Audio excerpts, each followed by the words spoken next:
नमस्कार दोस्तों, स्वागत है आपका Bharadwaj institute official YouTube channel पर। आशा करता हूं कि आप बिल्कुल स्वस्थ होंगे। तो हमने स्टार्ट कर रखी है सीरीज एस्टेट की। तो हम सॉल्यूशन करवा रहे थे मैथ का। तो देखिए कॉमन जो एस्टेट के सॉल्यूशन है मैथ के वो हम करते हैं, आगे बढ़ते हैं। 17 पेज से आगे बढ़ते हैं। तो जो पहला क्वेश्चन आपका दिया गया है,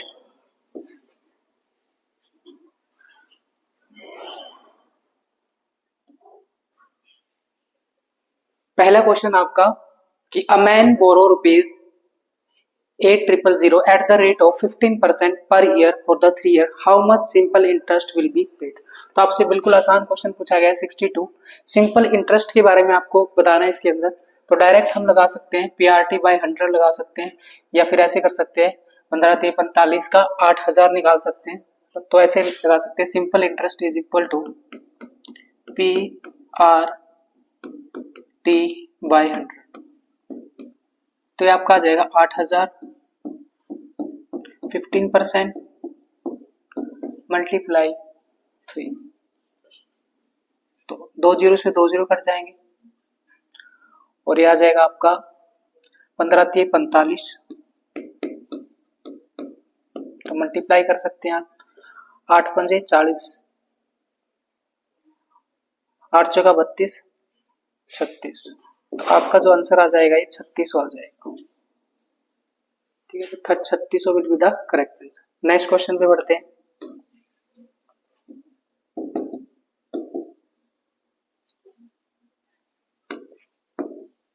नेक्स्ट क्वेश्चन आपका क्यूब रूट दे रखा आपको एक, और आपको इसमें क्वेश्चन मार्क की वैल्यू निकालनी है, और आपको मल्टीप्लाई में दे रखा है 3। तो क्वेश्चन मार्क की वैल्यू बतानी है आपको। तो इसमें आप ऐसे कर सकते हैं, जैसे आपको क्यूब रूट दे रखा है और इसको आप क्या मान लो x, जो क्वेश्चन मार्क है, फिर आपका क्या आएगा। तो आप क्या कर सकते हो, दोनों साइड क्यूब कर दो। इससे क्या होगा, इससे कैंसिल हो जाएगा।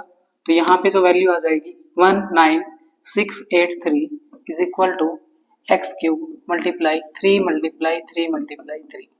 तो इससे हम 3 से काट सकते हैं इसी तरीके से। 3 से काट लें, 3×6=18, 1 बच गया यहाँ पे, 3×5=15, 3×6=18 और 3×1=3। फिर 3 से काटेंगे, 3×2=6, 3×1=3 और 3×8=24 और 3×7=21। फिर 3 से काटेंगे हम, 3×7=21, 3×2=6 और 3×9=27। इसका मतलब आपके पास x की क्यूब की वैल्यू कितनी आएगी, 729। तब देखो जो 729 है, x is equal to cube root of 729 आपको पता होना चाहिए। क्यूब रूट तो किसका क्यूब रूट है, ये आपका क्यूब रूट है 9 का। तो करेक्ट आंसर आपका क्या हो जाएगा 9। तो नेक्स्ट क्वेश्चन पे बढ़ते हैं।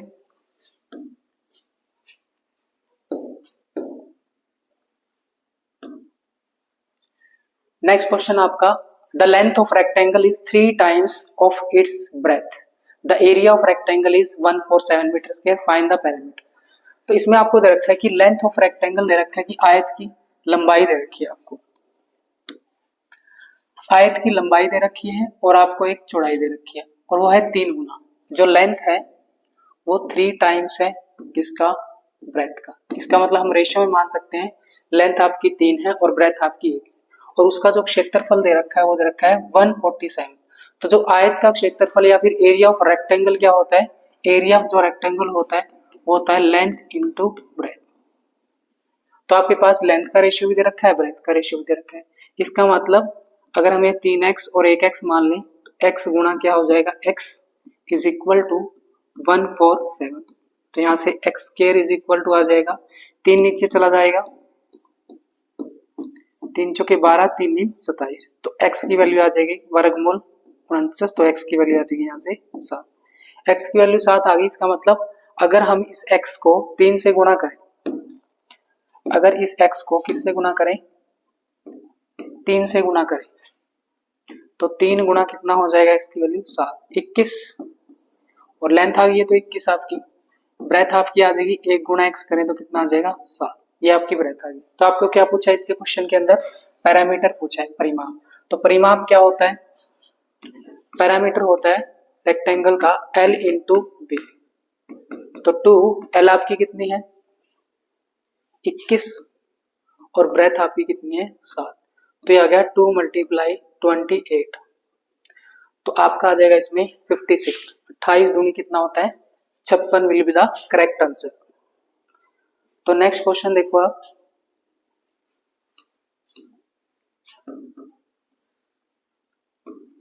नेक्स्ट क्वेश्चन आपका परसेंटेज से रिलेटेड है कि Amit score 175 marks in a test and failed by 35 marks. एक एग्जामिनेशन है, परीक्षा है, जिसके अंदर अमित जो स्कोर करता है वो 175 मार्क्स स्कोर करता है और वो फेल हो जाता है 30 मार्क्स और फेल हो जाता है 35 मार्क्स से फेल हो जाता है। अगर वो पास होता तो उसको 35 नंबर और चाहिए, अगर पास होने के लिए 175 में 35। If the passing percentage of the test is 35%, passing percent कितने दे रखे हैं 35%। तो बस बिल्कुल इजी है। देखो परीक्षा में कितने मार्क्स हैं 175 दे रखे हैं और 35 अंकों से क्या हो रहा है वो फेल हो रहा है। अगर इसको 35 नंबर और मिल जाए, अगर इसको 35 नंबर और मिल जाए तो क्या हो जाएगा, ये पास हो जाएगा। अगर इसको 35 नंबर और मिल जाए तो क्या हो जाएगा, ये पास हो जाएगा। तो कितने में कितने बनेंगे नंबर इसके 210। इसका मतलब पास होने के लिए 210 नंबर चाहिए और परसेंटेज चाहिए 35%। इसका मतलब होगा कि 35 जो परसेंट है उसकी वैल्यू कितनी है 210 है। तो 1% की वैल्यू हो जाएगी 210 डिवाइड बाय 35 और 100% की वैल्यू होगी गुणा करेंगे 100। तो 7 से काट लेंगे, 7 पंजा 35, 7 तिया 21 और 5 6 का 30। तो 6 × 100 कितना आ जाएगा 600 आपका आंसर आ जाएगा। ठीक है, तो 600 will be the correct answer. Next question पे बढ़ते हैं।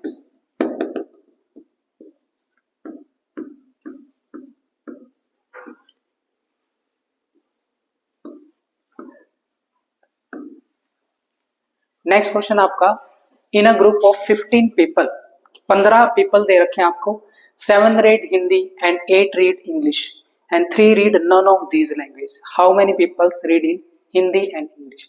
तो इस क्वेश्चन में कैसे करेंगे, देखो आप सबसे पहले आपको टोटल दे रखे 15, टोटल आपको दे रखे 15 दे रखे और जिसमें हिंदी के आपके हैं 7, 7 क्या पढ़ते हैं हिंदी और इंग्लिश कितने पढ़ते हैं आपके 8 पढ़ते हैं और इनमें से 3 कोई भी भाषा नहीं पढ़ती, नन, 3 कोई भी भाषा नहीं पढ़ते। तो आपको बताना है कितने ऐसे व्यक्ति होंगे जो अंग्रेजी और हिंदी दोनों पढ़ते हैं।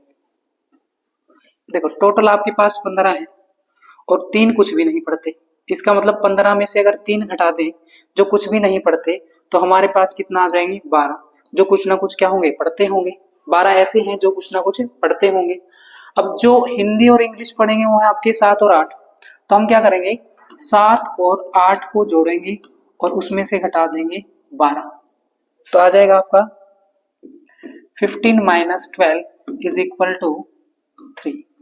तो 3 ऐसे होंगे जो दोनों भाषा, दोनों अंग्रेजी और हिंदी भाषा पढ़ते होंगे। तो 3 विल बी द इसका करेक्ट आंसर रहेगा। ठीक है,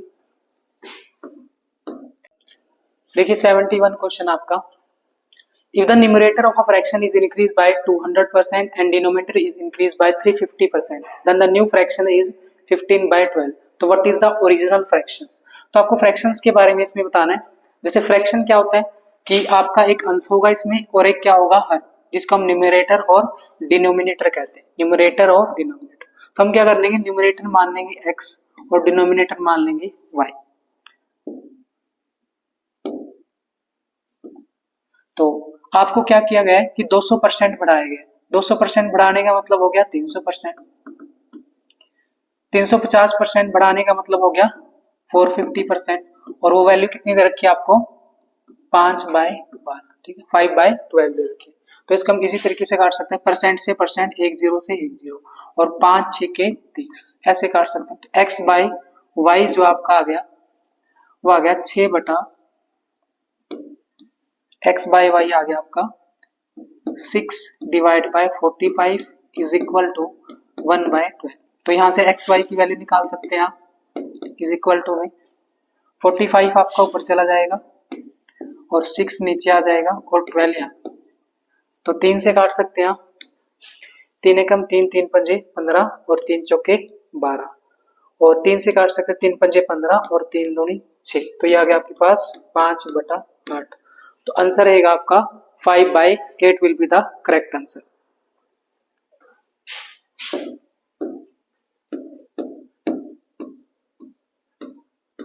तो हो चुके हैं क्वेश्चन। नेक्स्ट क्वेश्चन आपका है 74 क्वेश्चन।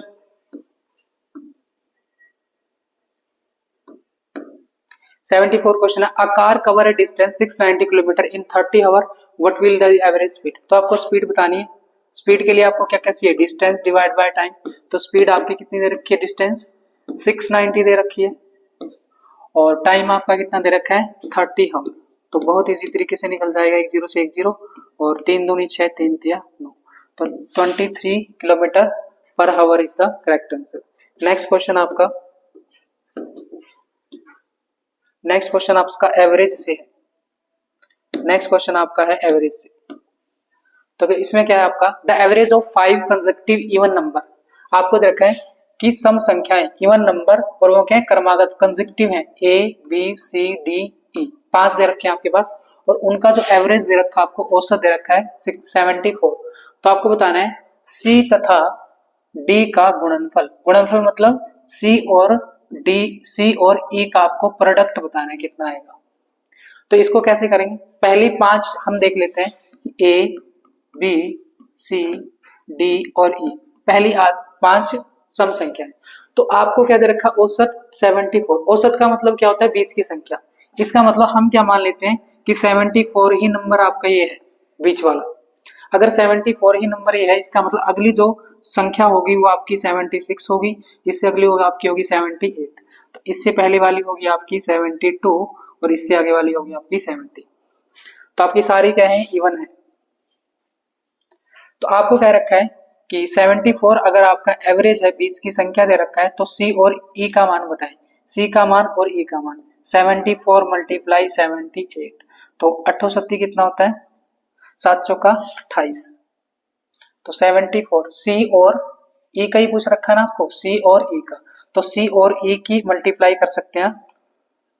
तो इसमें आ जाएगा आपका 2 आ रहा है, यूनिट डिजिट आपका 2 आ रहा है, इसलिए ऑप्शन होगा आपका 5772। ठीक, डायरेक्ट आप कर सकते हैं इसको। नेक्स्ट क्वेश्चन आपका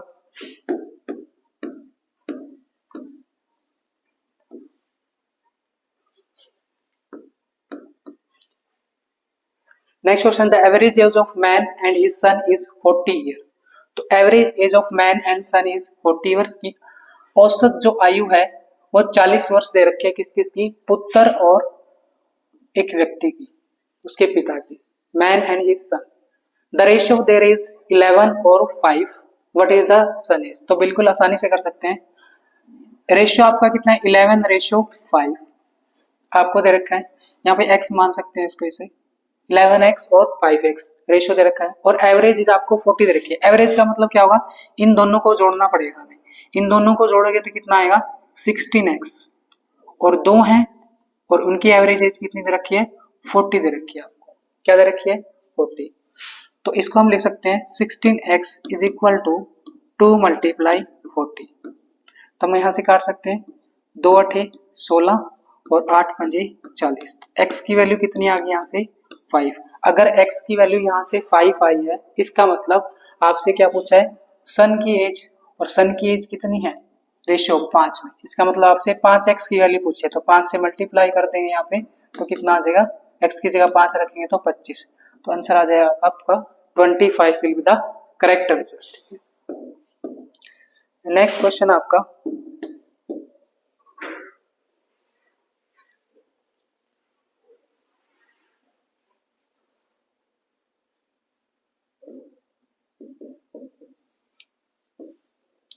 नेक्स्ट क्वेश्चन है, एक canteen require 56 kilogram rice for 7 days. एक कैंटीन में 7 दिनों के लिए 56 किलोग्राम चावल की आवश्यकता है। 7 दिनों के लिए कितने चावल की आवश्यकता है, 56 किलोग्राम की। अप्रैल और मई के माह में मिलाकर कितने किलोग्राम चावल की आवश्यकता पड़ेगी। इसका मतलब अगर 7 दिन में 56 की आवश्यकता है, इसका मतलब एक दिन में कितने की होगी, 7 8 56, तो एक दिन में जो आवश्यकता होगी वो 8 किलोग्राम की होगी। कितने किलोग्राम की होगी? 8 किलोग्राम की आवश्यकता होगी। इसका मतलब हमें कहा गया है कि अप्रैल माह हो और मई माह। अप्रैल में कितने दिन होते हैं आपके? 30 दिन, और मई में होते हैं 31 दिन। इसका मतलब आपको 61 दिन के लिए चाहिए। तो 61 दिन के लिए, एक दिन के लिए कितना चाहिए आपको? 8। तो 61 दिन के लिए कितना होगा? 8 एकम 8 और 8 6 48। तो आपको कितने किलोग्राम चाहिएगा? 488 किलोग्राम। तो इसका करेक्ट आंसर रहेगा आपका 488 किलोग्राम आपका सही आंसर रहेगा। ठीक है,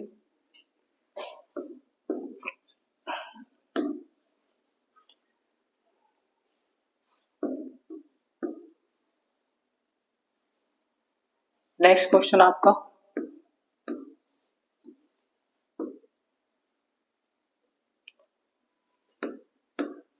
नेक्स्ट क्वेश्चन आपका पॉपुलेशन से रिलेटेड, परसेंटेज से। If the first year the population of village increased by 5% and the next year it is decreased by 5%. If at the end of the second year the population was this. तो आपको क्या निकालनी है? Beginning में निकालनी है। क्या निकालनी है? बिगिनिंग। तो आप इसको ऐसे भी कर सकते हैं, मान लो पॉपुलेशन हम x मान लेते हैं, पहले साल आपकी क्या हुई है? फर्स्ट ईयर कितनी वृद्धि हुई है? 5%। तो इसको लिख सकते हैं हम 105 डिवाइड बाय 100। नेक्स्ट में आपकी क्या हुई है? 5% का डिक्रीमेंट हुआ है, डिक्रीज हुई है, मतलब कम हुई है 5%। 5% कम का मतलब 95 बाय 100 रहेगी। और टोटल कितनी दे रखी है आपको? 79800। तो इसको हम इजिली x की वैल्यू यहाँ से फाइंड आउट कर सकते हैं। तो जो x की वैल्यू आ जाएगी यहाँ से, वो आ जाएगी 79800 मल्टीप्लाई, ये आप जब इसको आप दूसरी इज इक्वल टू साइड ले जाओगे तो ये उल्टा हो जाएगा। तो आ जाएगा 100 divide by 105 multiply 100 divide by 95। तो इसको हम काट सकते हैं। इसको काटोगे आएगा 20/21, इसको काटोगे आप 20/5।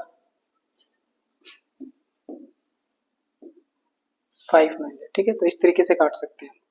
तो और भी काट सकते हैं इसको आप, 1976 हो जाएगा यहाँ से। ठीक है, 19 हो जाएगा, ये 4200 हो जाएगा। नेक्स्ट 21 दूनी आपका 42 हो जाएगा। ठीक है, तो ये आ जाएगा 2 दूनी 4 दूनी 8, तो ये आ जाएगा आपका 80,000 आ जाएगा आपका। ठीक है, कितनी जीरो है इसमें? 2 3 4, तो 4 जीरो आ जाएंगे आपकी, 1 2 3 4। तो करेक्ट आंसर आपका क्या हो जाएगा? 80,000। ठीक है, नेक्स्ट क्वेश्चन पे बढ़ते हैं।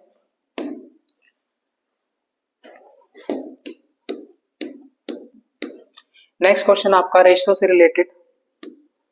दो बेलन दिए गए हैं,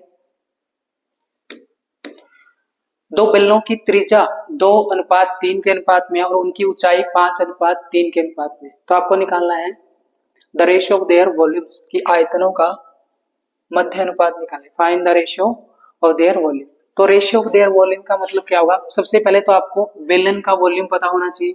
जो भी आपको सिलेंडर दे रखा है, सिलेंडर का जो वॉल्यूम होता है वो होता है पाई आर स्क्वायर एच। ये आपका सिलेंडर का वॉल्यूम होता है, पाई आर स्क्वायर एच। तो पहले वाले का हम क्या रखें? पहले वाले का पाई आर स्क्वायर एच ऐसे मान सकते हैं। दूसरे का पाई R2 स्क्वायर और H2। तो इनका जो दे रखा है, आपका जो रेशियो निकालना है, पाई से पाई कैंसिल हो जाएगा, कांस्टेंट कैंसिल हो जाता है। त्रिज्या दो रखी है 2 और 3, इसका मतलब पहले की त्रिज्या कितनी है? 2, और दूसरे की त्रिज्या कितनी दे रखी है? 3 इज इक्वल टू। ठीक है, और फिर क्या दे रखा है आपको? हाइट। हाइट कितनी है? 5 है पहली, और दूसरे की हाइट कितनी है? 3 है। तो इस तरीके से दे रखा है। तो आपके पास आ जाएगा 2 का क्यूब, 2 मल्टीप्लाई 2 मल्टीप्लाई 2, 2 का क्यूब नहीं होगा इसमें, आपका स्क्वायर होगा, क्योंकि फॉर्मूले में आपको क्या दे रखा है? स्क्वायर दे रखा है। ठीक है, तो 2 का स्क्वायर हो जाएगा आपका 2 मल्टीप्लाई 2 मल्टीप्लाई 5 डिवाइड बाय, यहां भी 3 का स्क्वायर, 2 दूनी 4 पंजा 20 और 3 तिया 9 तिया 27। तो आपका जो रेशो बनेगा वो 20:27 बनेगा। तो इसका जो करेक्ट आंसर रहेगा आपका वो रहेगा 20:27, क्योंकि पहले आपको वॉल्यूम दिया है, पहले का रख लिया हमने। रेडियस आपकी कितनी दी है, पहले 2, फिर दिया आपकी 3, तो रेडियस 2 और 3 रख ली, फिर हमें हाइट दिए 5 और 3, तो हमें कैलकुलेट कर दिया क्या आएगा 20 और 27 आएगा। ठीक है, तो नेक्स्ट क्वेश्चन पे बढ़ते हैं। नेक्स्ट क्वेश्चन आपका 68 क्वेश्चन जो आपका एग्जामिनेशन से है। 68 क्वेश्चन में देखो, in an examination 27 student fail in English. जो 27 स्टूडेंट हैं वो हैं फेल इंग्लिश में। 27 स्टूडेंट हैं इंग्लिश में फेल, अंग्रेजी, और 38 स्टूडेंट हैं विज्ञान। तो 38 जो स्टूडेंट हैं वो हैं फेल, वो हैं साइंस में, और 19 स्टूडेंट है दोनों में। इसका मतलब 19 स्टूडेंट है किसमें, बोथ में फेल है। बोथ मतलब इंग्लिश एंड साइंस। अब यहाँ पे फेल आएगा, यहाँ भी फेल है, यहाँ भी क्या है, फेल है। तो हम क्या कर सकते हैं, डायरेक्ट हम निकाल सकते हैं। सबसे पहले इन दोनों को जोड़ोगे आप, ये आपका आ गया, इन दोनों को जब जोड़ोगे आप 3 और 2 5 और 1 6, 65 आ गया, और उसमें से घटा दोगे 19, तो आपके क्या आ जाएंगे, फेल आ जाएंगे। क्या आ जाएंगे, फेल आ जाएंगे, दोनों में फेल आ जाएंगे टोटल। ठीक है, तो ये हो गया आपका 19 घटाएंगे, 15 में से 9 गया 6, और 5 में से 1 गया 4, तो 46% ऐसे होंगे जो फेल होंगे। पर इसमें क्या पूछा आपसे, पासिंग पूछा। क्या पूछा इसमें, पासिंग। इसमें पूछा आपसे पास्ड इन बोथ सब्जेक्ट। तो आप क्या करोगे, अगर फेल कितने 46 हैं, तो आप क्या करोगे, 46 में से घटा दोगे 100 को, तो ये आ जाएगा आपका 54%। तो इसका जो करेक्ट आंसर रहेगा आपका 54% इसका करेक्ट आंसर रहेगा। आपको क्या करना है, फेल दे रखा है, सबसे पहले 27 और 38 को जोड़ोगे, उसमें से 19 घटाओगे, फिर आप क्या करोगे कि आपके पास फेल आए हैं तो आप 100 में से घटा के क्या निकाल दोगे, पास। तो आप क्या आ जाएंगे, पास 54%। ठीक है,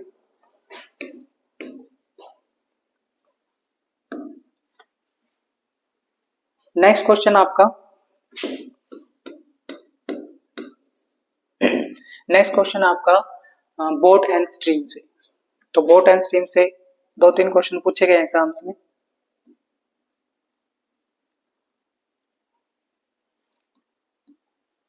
देखो क्या कर रखा है, a man rows upstream 30 kilometre and downstream 28 kilometre taking 5 hour each time.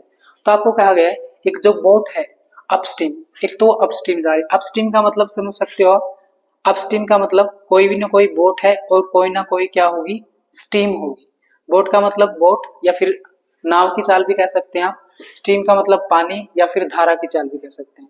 इसका मतलब कोई ना कोई बोट होगी, और आपको दे रखा है अपस्ट्रीम। अपस्ट्रीम में क्या होती है, बोट की स्पीड कम होती है, इसलिए बी माइनस जो एस है वो आपको कितना दे रखा है, 13 किलोमीटर जाएगी कितने घंटे में, 5 घंटे में। ठीक है, और डाउन स्ट्रीम का, ये तो आपका अपस्ट्रीम हो गया। डाउन स्ट्रीम का क्या दे रखा है, जिसमें हम हिंदी में कहते हैं, अगर धारा की विपरीत दिशा में जाए तो 13, और धारा की दिशा में जाए तो 28। इसका मतलब जब धारा की दिशा में जाएगी तो बहुत फास्ट जाएगी, और धारा के विपरीत जाएगी इसका मतलब घट के जाएगी। तो यहां से क्या आ जाएगा, b plus S is equal to 28/5। तो ये जो आपको दी गई है स्पीड है, क्या है ये, स्पीड। तो अब क्या कर सकते हो आप, आपको निकालना है इसके अंदर पानी की गति।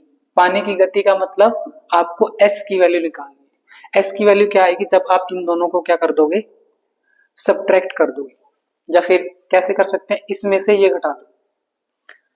अगर हम इसमें से ये घटा दें तो आपका आंसर निकल जाएगा। इसका मतलब अगर इसमें से ये घटाएंगे तो किस तरीके से आएगा, अगर हम इसमें से ये घटाएं तो इसमें से ये घटाएं कैंसिल हो जाएगा। इसका मतलब आएगा आपका 2s इज इक्वल टू, अगर इसमें से घटाएं तो 28/5 में से हम घटाएंगे 13/5, तो 2s इज इक्वल टू आ जाएगा आपका, नीचे तो 5 ही आ जाएगा आपका क्योंकि डिनोमिनेटर सेम है, तो घटाएंगे कितना आ जाएगा 15, तो आ जाएगा ये 3।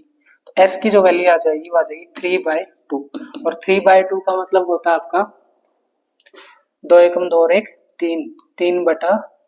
तो आपका करेक्ट आंसर रहेगा इतना किलोमीटर पर आवर। ठीक है, तो इस तरीके से आप कर सकते हैं डाउन स्ट्रीम और अप स्ट्रीम से आंसर निकाल सकते हो, या आप डायरेक्ट भी कर सकते हैं इसको।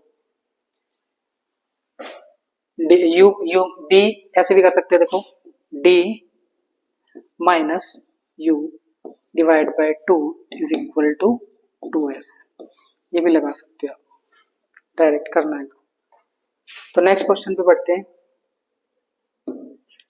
आपसे नेक्स्ट क्वेश्चन पूछा गया है, if a Shyam write down the integer, अगर श्याम राइट डाउन करे इंटीजर्स को 1 से लेकर 100 तक तो सभी पूर्णांक लिखता है, तो वह कितनी बार 3 लिखता है? तो 3 लिखता है तो हम क्या कर सकते हैं, एक तो 31, 32, 33 की लाइंस देख सकते हैं।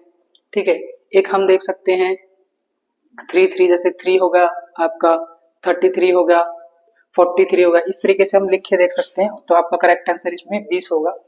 तो देख लेगा लिख के इसके अंदर।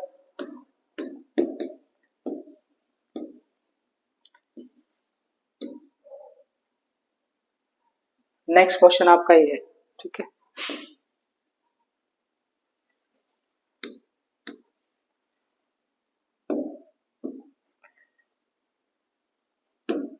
देखो कैसे करना है, आपको निकालना है 1 3/4 की पावर 4 और -2 1/3 की पावर 4, और सेम नीचे लिखा हुआ है पर पावर क्या है 2 है का वर्गमूल ज्ञात करें। तो इसमें आप क्या कर सकते हो, इसको थोड़ा सा सिंप्लीफाई कर सकते हो। कैसे, 4 एकम 4 और 3 7, तो आप लिख सकते हो 7/4 का 4 और माइनस 3 दूनी 6 और 1 7/3 की 4, और नीचे भी ऐसे लिखा गया है 7/4 का स्क्वायर और माइनस 7/3 का स्क्वायर। तो अब देखो इसके अंदर जैसे सेम सेम लग रहा है, जैसे a square minus B square, और इसको हम क्या बना सकते हैं, a square minus B square. तो इसको a square minus B square बना सकते हैं। आपको पता होगा कि a square minus B square का फॉर्मूला क्या होता है, a square a plus B और a माइनस बी। ठीक है, ऐसे लिख सकते हैं इसको।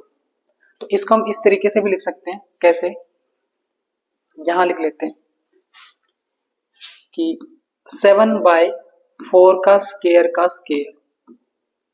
माइनस 7/3 का स्क्वायर डिवाइड बाय 7/4 का स्क्वायर माइनस 7/3 का स्क्वायर। जब आप फॉर्मूला इंप्लीमेशन करोगे इसमें तो ये अलग अलग हो जाएंगे। जब अलग अलग हो जाएंगे तो ये एक दूसरे से कट जाएंगे इस तरीके से, 7/4 का स्क्वायर माइनस 7/3 का स्क्वायर, एक ये हो गया, और एक हो जाएगा 7/4 का स्क्वायर प्लस 7/4 का स्क्वायर, और डिवाइड बाय आपका ये सारा आ जाएगा। तो इससे कैंसिल हो जाएगा एक, तो आपका जो बचेगा इसके अंदर वो बचेगा 7/4 का स्क्वायर प्लस 7/3 का स्क्वायर, तो आ जाएगा 49, और यह आ जाएगा 49 16, और यह आ जाएगा आपका 39। तो इसका एलसीएम लेके आप निकाल सकते हो।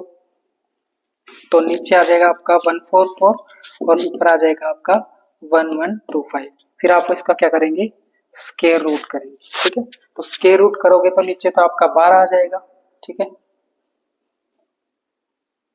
और ऊपर आपका ठीक है 34। ठीक है, तो इसका स्क्वायर रूट निकाल सकते हो आप 36।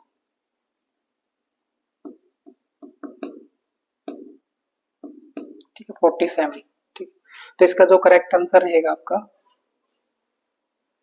12 दूनी 12 36, 12 दूनी 24 36, 36 और 11 आपका करेक्ट आंसर ये इसमें आ जाएगा। इसका स्क्वायर रूट निकाल लेना। ठीक है, तो आंसर आ जाएगा आपका। नेक्स्ट क्वेश्चन में पढ़ते हैं। नेक्स्ट क्वेश्चन आपका आयु से related, after 5 year father age will be 3 time of son and 5 year ago the father age will be 7 times of son. ठीक है, इस ये क्वेश्चन हमने वीडियो में किया था, पहले जो लेक्चर था आपका सेम ही क्वेश्चन है।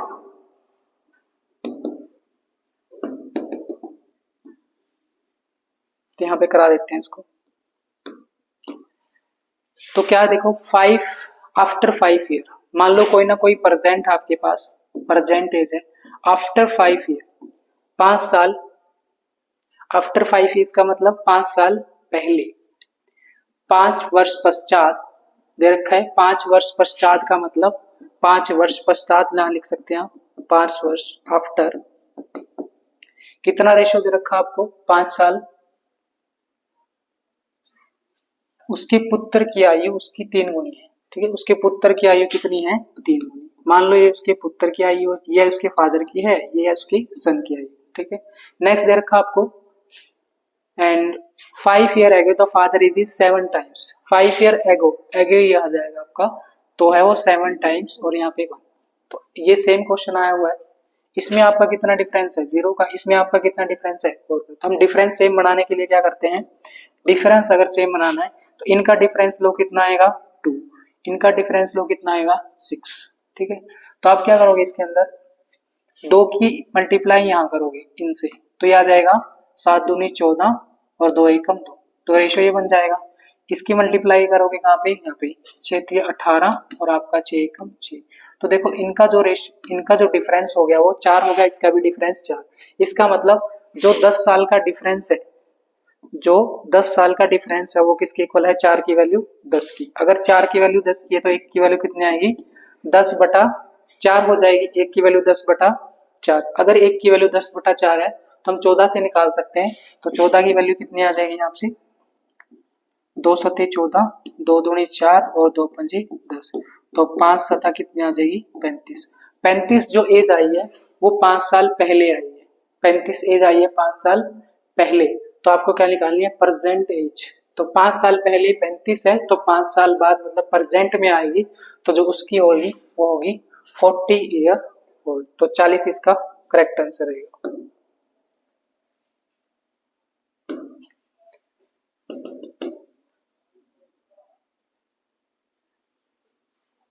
नेक्स्ट क्वेश्चन आपका, 2 नल ए और बी किसी टंकी को पूर्णतः भरने में 30 और 36 मिनट लेते हैं। तो हम इसको कर सकते हैं कि 2 नल हैं जिसमें ए है और बी है। ए नल है वो ले रहा है 36 और बी नल है वो ले रहा है, ए नल ले रहा है आपका 30 मिनट, ए नल ले रहा है 30 मिनट, बी ले रहा है 36। इसका मतलब ऐसा नंबर रखेंगे यहाँ पर जो इसको पूरा पूरा काट दे। तो आप रख सकते हैं 180 रख सकते हैं। तो यहां से आप निकाल सकते हैं इफिशिएंसी, 3 6 के 18 और 36 पंजा कितना होगा, 180। ये आ गया 5।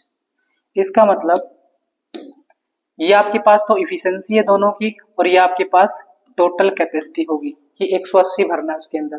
तो आगे कहा गया है कि दोनों नलों को खोल दिया जाए, both the taps being open when A tap must be turn, कि ए टैप को कब बंद करें कि जो पूरी टंकी है वो बी 18 में भर दे। इसका मतलब बी कितने में भर रहा है, 18 में भर रहा है, 18 मिनट में भर रहा है। अगर बी 18 मिनट में भर रहा है तो कितनी इफिशिएंसी से भर रहा है, 5 इफिशिएंसी से। इसका मतलब बी जो पानी भर देगा पूरा 18 पंजू 90, तो 90 पानी भर देगा। अब भरेगा कौन, ए को कब बंद करेगा किया गया, अगर टोटल 180 था, 180 में से 90 घटाएंगे कितना आएगा, 90। और वही 90 कौन भरेगा, 6 की इफिशिएंसी से भरेगा।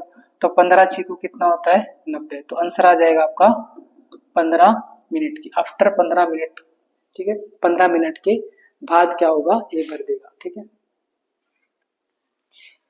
नेक्स्ट क्वेश्चन आपका,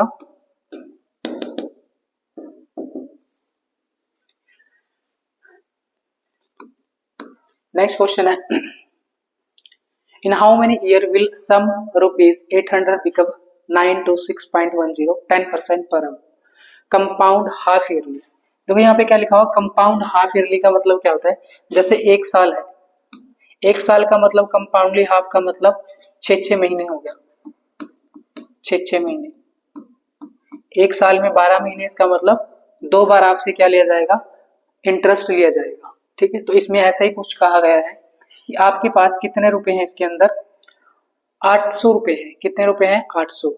800 रुपए आपके, 800 रुपए आपके कितने हो रहे हैं, सम ऑफ 800 बिकम 926.10 इतने हो रहे हैं। 8000 रुपए आपके इतने हो रहे हैं। तो आपको बताना है वो कितने साल में हो रहे हैं।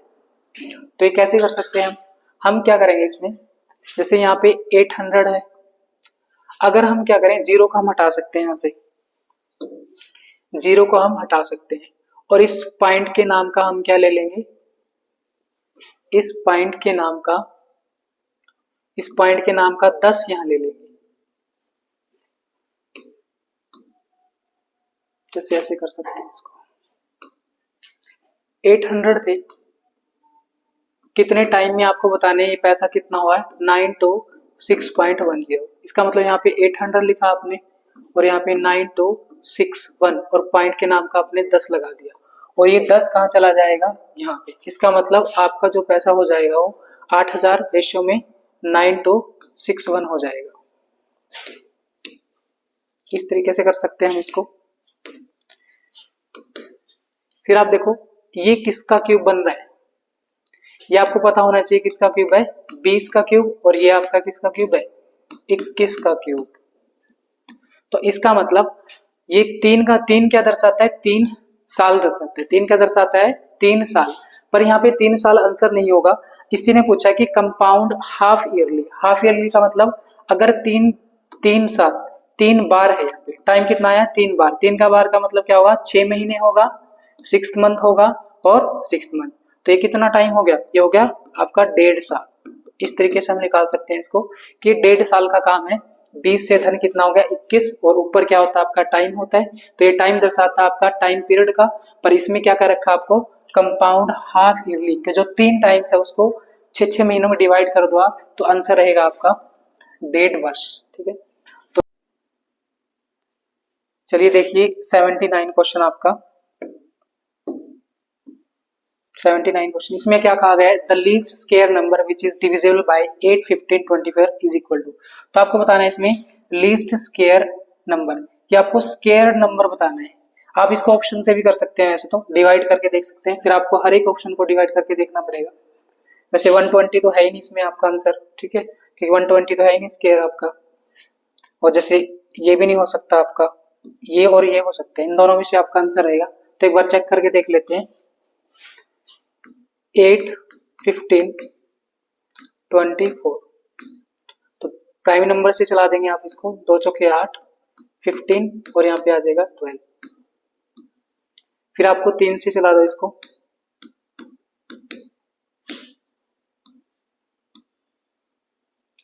फिर आपको 2 से चला सकते हैं इसको, 2 दूनी 4, 5, 2, फिर आगे हम कर सकते हैं इसको 2 से, 2 एकम 2, और यहाँ पे आ जाएगा आपका 1। तो आपका जो आया 2, 3, 2, 2, 5, तो इसको हम ऐसे लिख सकते हैं 2, 2, 3। कहने का मतलब 3 बार तो आपके कितने आए हैं, 2 आए हैं, और एक बार 3 आया है, और एक बार आया है 5।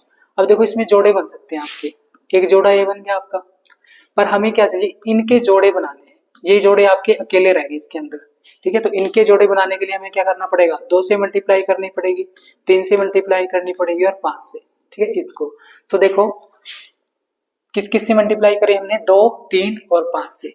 तो 5 दूनी 10 या 30, 3 दूनी 6 दूनी 12। इसका मतलब इनका जो आया आपका 120 आया, तो इनका कितना आएगा, 5 या 15 दूनी 30।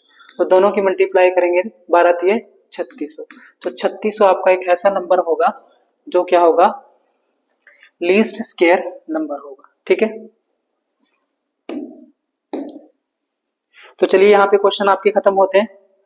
तो नेक्स्ट वीडियो में हम अगले क्वेश्चंस करेंगे 2020 से आगे, ठीक है। तो आप चैनल को सब्सक्राइब करें, लाइक करें और शेयर करें, ठीक है। धन्यवाद।